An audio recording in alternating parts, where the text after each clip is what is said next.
अभी COP28 की summit हो रही है दुबई के अंदर। सर, इस समिट के अंदर तकरीबन 150 मुल्कों के प्राइम मिनिस्टर शमूलियत कर रहे हैं। इसमें पाकिस्तान भी है, हिंदुस्तान भी, बांग्लादेश भी, बहुत सारे मुल्कों के। लेकिन ऐसा लग रहा है कि दुबई ने ये समिट सारा इंडिया के लिए करवाया। वहाँ पर सारी पजीराई, सारी अटेंशन जो है वो इंडिया के प्राइम मिनिस्टर नरेंद्र मोदी को दी जा रही है। नरेंद्र मोदी ने खड़े होकर 1.5 घंटे की स्पीच दी है कि भाई हम कैसे तब्दीली ला सकते हैं, हमारा मुल्क क्या काम कर रहा है क्लाइमेट एक्सचेंज के लिए। लेकिन पाकिस्तान के प्राइम मिनिस्टर की वहाँ पर कोई बात ही नहीं, कोई स्पीच ही नहीं। वो इसलिए कि वहाँ पे कोई भिखारियों की जरूरत ही नहीं थी। क्या बोला तूने? मैं गुल्लू, टैक्सी ड्राइवर। कैसे देखते हैं आप इन चीज़ों को? जी आपने बिल्कुल ठीक कहा है। ये लोग कैसे फ्रंट फुट पर आ सकते हैं? तुम्हारे प्रधानमंत्री किसी के सामने कैसे आ सकता है, क्योंकि उसने सबसे भीख मांग बैठा है। ठीक है, हाँ ठीक है इनके पास इख्तियार आती नहीं। दोस्तों, दुबई में COP28 की मीटिंग्स हुई है, जिसमें 160 देशों के बड़े बड़े लीडर्स शामिल थे, जिनमें से एक भारत के प्रधानमंत्री श्री नरेंद्र मोदी जी भी थे। और वहां पे भारत के प्रधानमंत्री नरेंद्र मोदी जी ने लगभग 1.5 घंटे का भाषण भी दिया है इस मीटिंग्स में। तो इसको लेकर पाकिस्तानी मीडिया और वहां की जनता की क्या राय है, आइए इस वीडियो में देखेंगे और जानेंगे कि आखिर प्रधानमंत्री नरेंद्र मोदी जी के बारे में और COP28 की मीटिंग्स के बारे में पाकिस्तानी जनता की क्या राय है। अभी COP28 की समिट हो रही है दुबई के अंदर। सर, इस समिट के अंदर तकरीबन 150 मुल्कों के प्राइम मिनिस्टर शमूलियत कर रहे हैं। इसमें पाकिस्तान भी है, हिंदुस्तान भी, बांग्लादेश भी, बहुत सारे मुल्कों के। लेकिन ऐसा लग रहा है कि दुबई ने ये समिट सारा इंडिया के लिए करवाया। वहाँ पर सारी पजीराई, सारी अटेंशन जो है वो इंडिया के प्राइम मिनिस्टर नरेंद्र मोदी को दी जा रही है। नरेंद्र मोदी ने खड़े होकर 1.5 घंटे की स्पीच दी है कि भाई हम कैसे तब्दीली ला सकते हैं, हमारा मुल्क क्या काम कर रहा है क्लाइमेट एक्सचेंज के लिए। लेकिन पाकिस्तान के प्राइम मिनिस्टर की वहाँ पर कोई बात ही नहीं, कोई स्पीच ही नहीं। वो इसलिए कि वहाँ पे कोई भिखारियों की जरूरत ही नहीं थी। क्या बोला तूने? मैं गुल्लू, टैक्सी ड्राइवर। कैसे देखते हैं आप इन चीज़ों को? जी आपने बिल्कुल ठीक कहा है।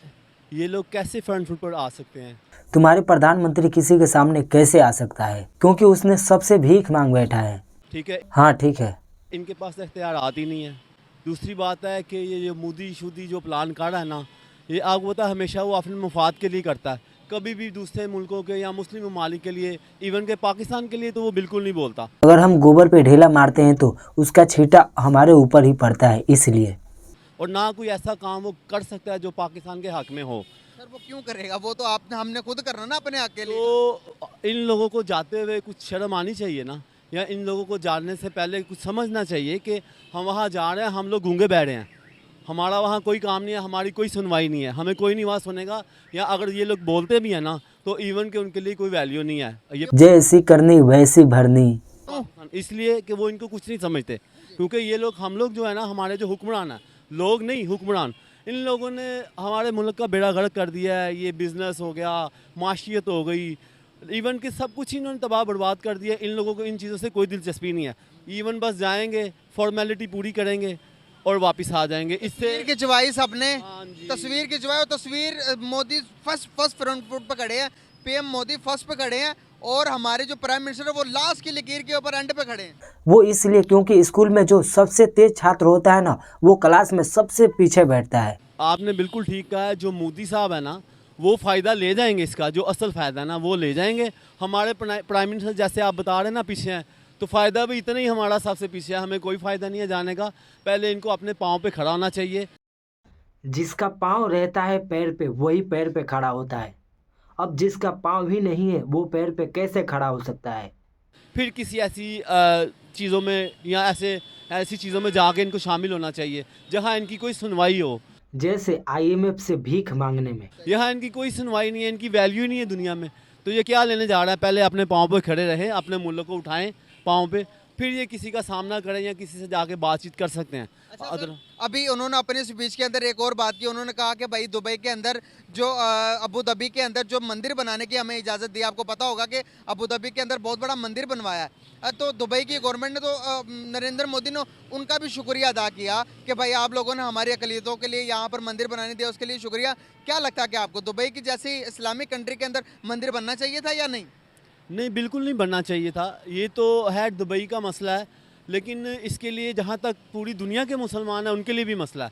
पूरी दुनिया क्यों? क्योंकि हम लोग मुसलमान हैं ना, तो दुबई मुस्लिम ममालिक है, चाहे वो इंटरनेशनल है। इंटरनेशनल तो है, लेकिन वहाँ पे इतने ज़्यादा मफादात हिंदुओं को या मोदी को नहीं दिए जा सकते, क्योंकि अगर इतने ज़्यादा मफादात आप हिंदुओं को दे रहे हो तो आप फिर क्रिश्चियन को भी दें। तो वहाँ पर है ना क्रिश्चियंस को भी दी, क्रिश्चियंस हैं लेकिन वहाँ इतने ज़्यादा चर्च तो नहीं बन रहे। वहाँ पर है नहीं ना इतने ज़्यादा क्रिश्चियन। वो यही तो बात है, मोदी जहाँ जाएगा वो अपनी जगह बना लेता है। हाँ, वो उसने बना ली जगह, वो जहाँ जाता है अपनी जगह बना लेता है। उसको पता है इंटरनेशनल एरिया है, यहाँ पे पूरी दुनिया से लोग आते हैं ना, तो वो उनको दिखा रहा अपना मंदिर। हाँ, ये मसला दुबई का या बाकी चीज़ों का नहीं है, मसला मोदी का। मोदी को वो प्लेस अच्छा लग रहा है ना, उसको पता है यहाँ मेरी पजीराई होगी मेरे मज़हब की, तो उसने बना दिया है। पाकिस्तान और मुसलमानों को ये कदम उठाना चाहिए कि हम लोगों को ऐसी जो कॉन्फ्रेंस है ना, इनमें जाना ही नहीं चाहिए, उसको सपोर्ट करने ही नहीं चाहिए, बैठना ही नहीं चाहिए। क्यों? वो इसलिए कि ये इतना तो हमारा तो हमें नुकसान नहीं हो जाएगा। भाईजान नुकसान कैसे होगा? एज ए मुसलमान हमें स्टैंड लेना चाहिए ना कि भाई हम इस चीज़ की मुखालफत करते हैं कि तुम सिर्फ वहाँ पे सिर्फ मंदिर बना रहे हो अपने लिए, ठीक है, बाकी मुसलमानों के हकूक़ नहीं है। जो तुम्हारे घर में तुम लोग मुसलमानों को मार रहे हो, बुरा हाल कर रहे हो उधर, ये कश्मीर में क्या किया उसने? हमें बल्कि ऐसे अगर हम फॉर्म पे जाएँ ना, तो हमें कश्मीर के मुद्दे पे बात करनी चाहिए, बहादुरी से हमें खड़ा आना चाहिए। जब वो खिताब करे, आप खड़े होकर बोलें, उसका बाइकआउट करें और उसको बताएं कि ये जो आपका खिताब है ना, ये भाई मैं नहीं है। पहले आप अपना जाके देखें कश्मीर में आपने क्या किया है मुसलमानों के लिए। आपके अपने मुल्क में मुसलमानों पर जुल्म हो रहे हैं, ठीक है, पहले हमारे अपने मुल्क में, हाँ, उनके अपने मुल्क में, इंडिया में, भारत हमारे मुल्क में जो महंगाई बढ़ रही है, जो कि गरीब धरना दे रहे हैं, रोडों पे सड़कों पर आ रहे हैं, इसको आप नहीं समझते कि ये सबसे बड़ा जुल्म नहीं है? भाईजान इससे बड़ा जुल्म अपने मुसलमानों, अपने भाइयों पे, अपने मुल्क पे नहीं है, लेकिन ये हमारे अपने हुक्मरानों का बनाया हुआ सिलसिला है ना। कि हम लोग मोदी जी को और पाकिस्तानी मेहमान वज़ीर आज़म को कंपेयर कैसे कर लेते हैं? कंपैरिजन किस लिहाज से कर सकते हैं? देखिए, मैं पाकिस्तानी हूँ, मैं तो पाकिस्तान को रिप्रेजेंट करूंगा हर जगह पे जहाँ भी बात होगी, लेकिन हकीकत को भी देखना है, उसे हम लोग नहीं झुटला सकते हैं। अब भी देखिए, प्राइम मिनिस्टर नरेंद्र मोदी, जिनके 9 से 10 साल होने वाले हैं अपने मुल्क में वज़ीर आज़म है वो बेसिकली वो सिर्फ इंडिया को रिप्रेजेंट नहीं कर रहे, वो पूरे ग्लोबल साउथ को रिप्रेजेंट कर रहे हैं। उसमें अमेरिका के भी कुछ शायर आ जाते हैं, दुनिया आ जाती है उसके बीच में, उसमें आपका पाकिस्तान भी आता है हमारा। तो देखिए, अब मोदी जी का किरदार क्या होगा? उन्होंने तो पूरी दुनिया को रिप्रेजेंट करना है उधर, उसमें चाहे पाकिस्तान हो सकता है वो पाकिस्तान का भी नाम ले लें, हो सकता है वो ये भी कहें कि पाकिस्तान का लाहौर दुनिया के पहले नंबर पे आलूदगी गंदगी के बीच में, यानी कि आबो हवा में, डस्ट में दुनिया के पहले नंबर पे आ चुका हुआ है। हो सकता है मोदी जी उधर पाकिस्तान को भी लेके जाएं कि हमारा हमसाया, हमारा नेबर जो है इस कंट्री में ये सारे मामला हो रहे हैं, उसे कैसे हल किया जाए। देखिए, मोदी जी सिर्फ इंडिया के लीडर नहीं है, मोदी जी इस टाइम पूरी दुनिया के लीडर बन चुके हैं। साउथ के, जी हाँ, मेरे ख्याल से पूरी दुनिया के लीडर हैं। देखिए, हमारे जो प्राइम मिनिस्टर हैं, अब वो उस मीटिंग में बैठेंगे, उनके पास करने को क्या है? क्या रह गया हुआ उनके पास बात करने को? शोएब भाई, कभी सोचें इस चीज को। हमारे जो प्राइम मिनिस्टर है वो मेरे ख्याल से तो ये बात करें जी, पाकिस्तान में फ्लड आ गया, पाकिस्तान में कोरोना आ गया, पाकिस्तान में ये आ गया, पाकिस्तान में जलजला आ गया, पाकिस्तान में सैलाब आ गया, हमें उसकी हेल्प चाहिए, हमें डॉलर चाहिए, हमें इमदाद चाहिए। हमारे मुल्क में डॉलर नहीं है, हम तो भूखे मर रहे हैं, हमारे मुल्क में बिजली नहीं है। देखिए, जब इतने बड़े लेवल पे दो मुल्क के हम कंपेयर कर रहे हैं, पाकिस्तान इंडिया को, दो मुल्क के जो वज़ीर आज़म बैठेंगे ना, आप कैसे कंपेयर कर सकते हो? मोदी जी की इकोनॉमी क्या है? उनकी कंट्री कहाँ चली गई हुई है? दुनिया उनकी बात को मानती है, दुनिया उन्हें अप्रिशिएट करती है। मेन चीज ये है कि भाई दुनिया हमारे जो प्राइम मिनिस्टर हैं उनकी बात की कितनी वैल्यू है दुनिया में, और उनके प्राइम मिनिस्टर की बात की कितनी वैल्यू है। नो डाउट इस टाइम वो ग्लोबल साउथ को रिप्रेजेंट कर रहे हैं, और पाकिस्तान को भी इसका मतलब है कि वो कहीं ना कहीं रिप्रेजेंट करेंगे, नेबर भी जी हैं, सर, उनके साथ जरूर चीज़ें करेंगे। हैं। और आपने मेन चीज जो की है, बात की है कि भाई हमारे प्राइम मिनिस्टर वहां पे जाके यही, मेरे ख्याल से यही बात करेंगे कि भाई फ्लड आया था, पाकिस्तान में बहुत नुकसान हो गया, हमें इतना फंड चाहिए ताकि पाकिस्तान के लोगों की हम मतलब लाइफ स्टाइल को बेहतर कर सके। लेकिन आबिद भाई मुझे ये बताएं कि अब इंटरनेशनल लेवल पे हमारे इस, जब हम हेल्प मांगेंगे या मांग रहे हैं हेल्प, तो लोग हेल्प देंगे हमें? वो यही कहते हैं कि भाई पहले तो पॉलिटिकल स्टेबिलिटी तो लेके आओ, आप जो फंड लेते हो वो लगाते किधर हो ये तो बताओ। पहली बात तो वो ये करेंगे। देखिए, सबसे पहले मैं आपको बताता हूँ, आप भी दुनिया में जी रहे हैं, अल्लाह ने आपको भी 4 पैसे दिए हुए हैं।